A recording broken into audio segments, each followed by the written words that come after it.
îles de la Madeleine, on l'appelle le loup marin, mais c'est toujours la même bête. C'est celle que l'on retrouve en abondance dans le golfe du Saint-Laurent et autour de notre archipel. Il y a le phoque du Groenland, dont le quota annuel est d'environ 15 000 bêtes. Et il y a aussi le phoque gris, qui est très présent dans nos eaux, mais que l'on ne peut commercialiser pour l'instant.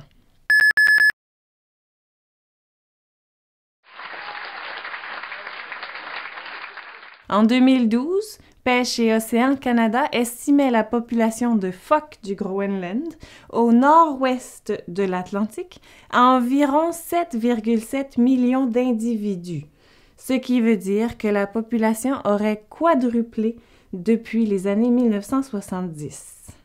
On chasse le loup marin essentiellement au Canada, en Norvège et au Groenland. Aux îles de la Madeleine, il y a près de 800 permis de chasse annuels. Mais Régent Vigneault, notre chasseur boucher, il est le seul à détenir un permis du MAPAC pour transformer et commercialiser la viande de phoque. Il partage même ses connaissances avec plusieurs communautés, dont Terre-Neuve et Iqaluit. Régent chasse et travaille avec la viande du loup marin depuis le début des années 1980. Mais il prône la philosophie d'utiliser toute la bête en entier, c'est-à-dire aussi la fourrure, le gras et le collagène.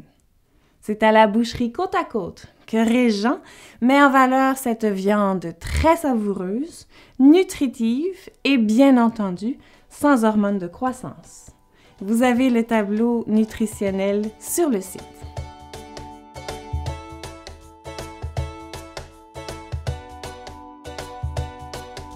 Foconaille. C'est un terme qui vient d'un restaurateur montréalais, un fidèle client de Régent qui sert le loup marin depuis plusieurs années. Foconaille, c'est le terme idéal pour décrire les charcuteries préparées par l'équipe de la boucherie. Il y a plusieurs façons de découvrir le goût du loup marin. Entre autres, les rillettes et les terrines, comme celles au loup marin et canneberge, ou à l'orange, ou aux pommes. Le saucisson sec, il est préparé avec 70% de viande de loup marin et du porc, tout comme les péprettes. Mais les péprettes sont légèrement plus assaisonnées, donc un peu plus relevées. Régent confectionne aussi des saucisses maison au loup marin et des hamburgers. La viande fumée de type smoke meat, elle est marinée dans les pommes, donc elle a un petit côté sucré. Et voilà toutes des belles introductions à la viande de loup marin.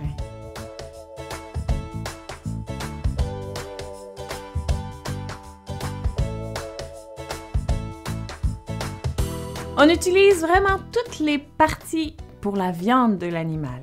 Il y a les méniches, qui sont les pattes, qui sont excellentes en braisé, comme un bourguignon. L'huile de loup marin, on l'utilise pour faire une pâtisserie de nos ancêtres, les croquignoles, qui sont en fait un beignet frit dans l'huile. On compare souvent la viande de loup marin avec la viande de gibier ou avec le foie. Et on peut, effectivement, déceler quelques similitudes. D'abord, la couleur, c'est très foncé, presque noir. Et aussi, le goût ferreux de la viande sauvage. C'est une chair très tendre et elle est un peu plus goûteuse que le bœuf, par exemple. Par contre, il n'y a pas de goût de poisson. Le goût iodé, il est dans le gras que l'on enlève à presque 100%, du moins pour la longe. Et la longe, c'est la pièce la plus raffinée. C'est ce que l'on peut considérer le filet mignon de l'animal. La longe, elle a une cuisson bien plus simple que vous pouvez vous imaginer.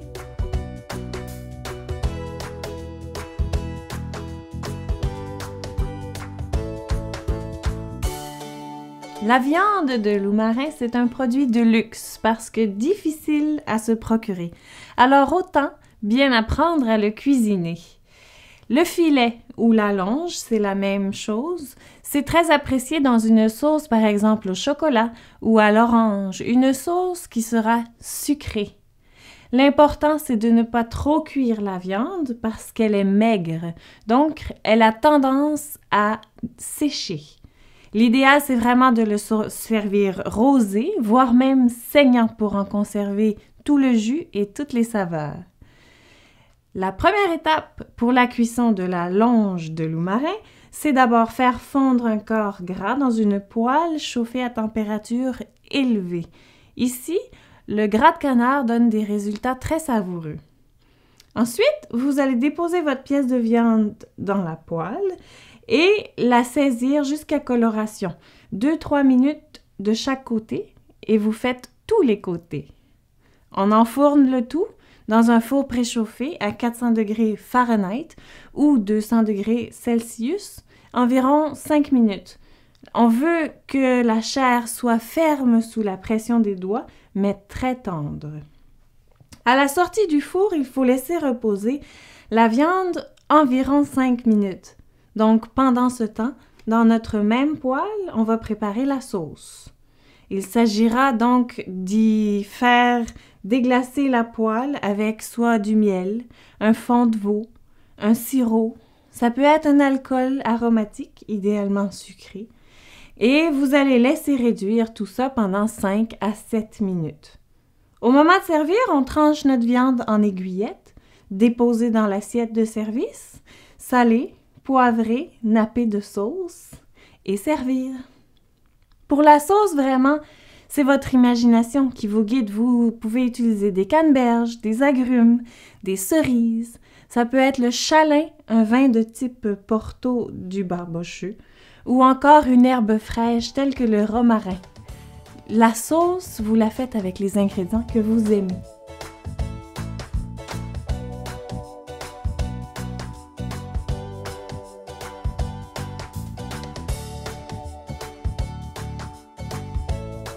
Un mariage parfait avec la viande de loup marin, c'est la corne de brume, une Scotch Ale de la microbrasserie à l'abri de la tempête. Elle est légèrement sucrée, avec une subtile amertume, des notes de fruits rouges, de caramel, de chocolat, qui mettront de l'avant le côté gibier de notre viande, d'autant plus si elle est apprêtée dans une sauce sucrée. Un autre produit de la microbrasserie, c'est la Corps-Mort, un vin d'orge fumé au fumoir d'antan.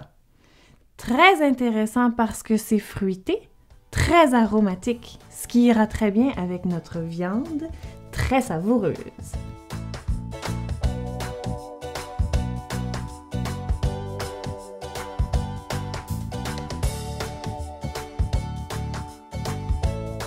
Avec le loup marin, oubliez le vin blanc. Ce n'est pas approprié.